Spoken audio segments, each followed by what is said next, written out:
Assalamualaikum warahmatullahi wabarakatuh. Selamat pagi, salam sejahtera bagi kita semua. Shalom, Om Swastiastu, Namo Buddhaya, salam kebajikan. Perkenalkan, nama saya Rasti Laudiantika, Fakultas Ekonomi dan Bisnis, jurusan Akuntansi, dengan NIM 20210102114. Pada hari ini saya akan menyampaikan materi tentang keterampilan berbahasa. Apa itu keterampilan berbahasa? Keterampilan berbahasa yaitu keterampilan menyampaikan pesan melalui bahasa lisan sebagai aktivitas untuk menyampaikan gagasan yang disusun serta dikembangkan sesuai dengan kebutuhan penyimak. Pengertian ini menjelaskan berbicara tidak hanya sekedar mengungkapkan kata-kata, tetapi menekankan pada penyampaian gagasan yang disusun dan dikembangkan sesuai dengan kebutuhan penyimak atau penerima informasi atau gagasan. Kemampuan mengucapkan kata-kata dalam rangka menyampaikan atau menyatakan maksud, ide, gagasan, pikiran, serta perasaan yang disusun dan dikembangkan sesuai dengan kebutuhan penyimak, agar apa yang disampaikan dapat dipahami oleh penyimak. Tujuan utama berbicara adalah berkomunikasi. Komunikasi merupakan pengiriman dan penerimaan pesan atau berita antara dua orang atau lebih, sehingga pesan yang dimaksud dapat dipahami. Oleh karena itu, agar dapat menyampaikan pesan secara efektif, pembicara harus memahami apa yang disampaikan atau yang ingin dikomunikasikan, sebagai alat untuk bekerja sama antara sesama manusia, serta sebagai alat untuk menentukan identitas diri. Keterampilan berbahasa mencakup 4 keterampilan, yaitu keterampilan menyimak, keterampilan berbicara, keterampilan membaca, dan keterampilan menulis. Yang pertama, keterampilan menyimak. Apa itu keterampilan menyimak? Menyimak merupakan salah satu jenis keterampilan berbahasa ragam lisan yang bersifat reseptif.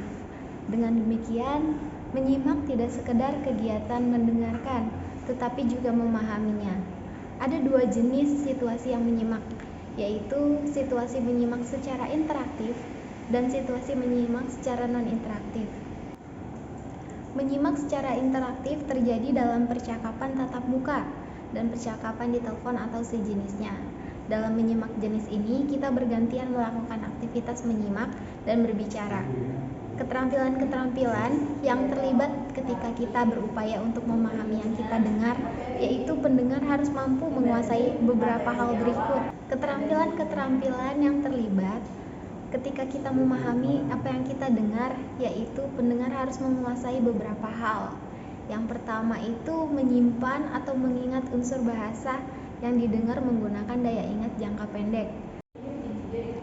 Yang kedua, berupaya membedakan bunyi-bunyi yang membedakan arti dalam bahasa target. Yang ketiga, menyadari adanya bentuk-bentuk tekanan dan nada, warna suara, intonasi, dan adanya reduksi bentuk-bentuk kata. Lalu yang keempat, membedakan dan memahami arti kata yang didengar.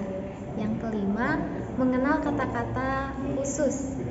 Yang keenam, ada mendeteksi kata-kata kunci yang mengidentifikasi topik dan gagasan. Yang ketujuh, ada menebak makna dari konteks, lalu mengenal kelas-kelas kata. Kemudian kita harus mengenal perangkat-perangkat kohesif, mendeteksi unsur-unsur kalimat seperti subjek, predikat, objek, preposisi, dan unsur-unsur lainnya. Kemudian yang kedua ada keterampilan berbicara. Berbicara merupakan salah satu jenis keterampilan berbahasa ragam lisan yang bersifat produktif. Sehubungan dengan keterampilan berbicara, ada 3 jenis situasi berbicara, yaitu interaktif, semi-interaktif, dan non-interaktif. Situasi-situasi berbicara interaktif misalnya percakapan secara tatap muka dan berbicara lewat telepon yang memungkinkan adanya pergantian antara berbicara dan menyimak, dan juga memungkinkan kita untuk meminta penjelasan, pengulangan, atau kita dapat meminta lawan berbicara memperlambat tempo bicara dari lawan bicara.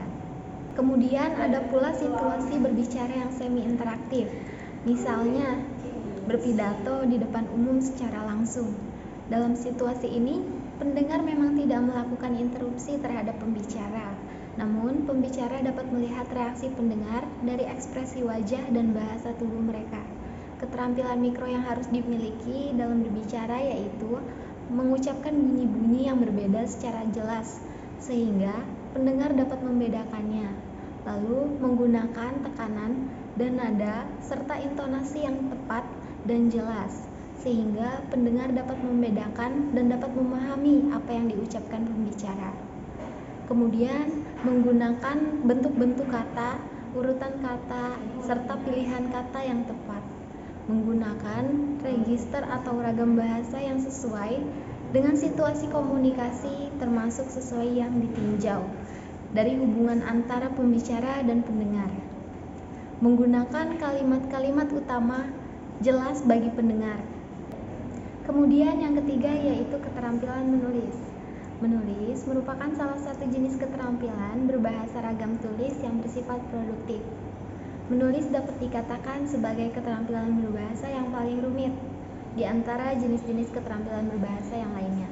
Ini karena menulis bukanlah sekedar menyalin kata-kata dan kalimat-kalimat, melainkan juga mengembangkan dan menuangkan pikiran-pikiran dalam suatu struktur tulisan yang teratur. Keterampilan mikro yang diperlukan dalam menulis antara lain: yang pertama, menggunakan ortografi yang benar, termasuk menggunakan ejaan yang benar, memilih kata yang tepat, dan menggunakan bentuk kata yang benar, mengurutkan kata-kata dengan tepat dan benar, menggunakan struktur kalimat yang jelas bagi pembaca, menggunakan gaya tulisan yang tepat sesuai dengan pembaca yang dituju, mengungkapkan ide-ide atau informasi utama yang didukung secara jelas oleh ide-ide atau informasi tambahan. Kemudian mengupayakan terciptanya paragraf dan keseluruhan tulisan koheren sehingga pembaca mudah mengikuti jalan pikiran atau informasi yang disajikan. Kemudian membuat dugaan seberapa banyak pengetahuan yang dimiliki oleh pembaca sasaran mengenai subjek yang ditulis dan membuat asumsi mengenai hal-hal yang belum mereka ketahui dan penting untuk ditulis. Kemudian yang keempat yaitu keterampilan membaca. Membaca merupakan salah satu jenis keterampilan berbahasa ragam tulis yang bersifat reseptif. Keterampilan membaca dapat dibandingkan dan dapat dikembangkan secara tersendiri, terpisah dari keterampilan menyimak dan berbicara. Tetapi pada masyarakat yang memiliki tradisi literasi yang telah berkembang, seringkali keterampilan membaca dikembangkan secara terintegritas dengan keterampilan menyimak dan berbicara. Keterampilan mikro yang berkaitan dengan proses membaca yang harus dimiliki oleh pembaca yaitu: yang pertama, mengenai sistem tulisan yang digunakan, menggunakan kosakata yang tepat, menentukan kata kunci yang mengidentifikasikan topik dan gagasan utama, lalu menentukan makna dari kata, termasuk kosakata yang terpisah dari konteks tertulis. Kemudian menggunakan kelas kata gramatikal seperti kata benda, kata sifat, dan sebagainya. Kemudian menggunakan konstituen dalam kalimat seperti subjek, predikat, objek, dan preposisi. Mengenal bentuk-bentuk dasar sintaksis, merekonstruksikan dan menyimpulkan situasi, tujuan-tujuan, dan partisipan. Kemudian menggunakan perangkat kohesif, leksikal, dan gramatikal guna menarik kesimpulan-kesimpulan. Menggunakan pengetahuan dan perangkat-perangkat kohesif, leksikal, dan gramatikal untuk memahami topik utama atau informasi utama. Lalu membedakan ide utama dari detail-detail yang disajikan. Menggunakan strategi membaca yang berbeda terhadap tujuan-tujuan membaca yang berbeda. Berbicara merupakan instrumen yang mendasar dalam berkomunikasi, sehingga pesan yang hendak disampaikan kepada orang lain bisa dipahami dan dimengerti dengan jelas, yang memerlukan keterampilan yang kompleks, komponen maupun kaidah-kaidah berbicara, serta faktor-faktor yang mempengaruhinya. Faktor yang mempengaruhi kemampuan berbicara adalah faktor dari luar yaitu eksternal, dan faktor dari dalam yaitu internal. Berbicara merupakan instrumen yang fundamental dalam komunikasi.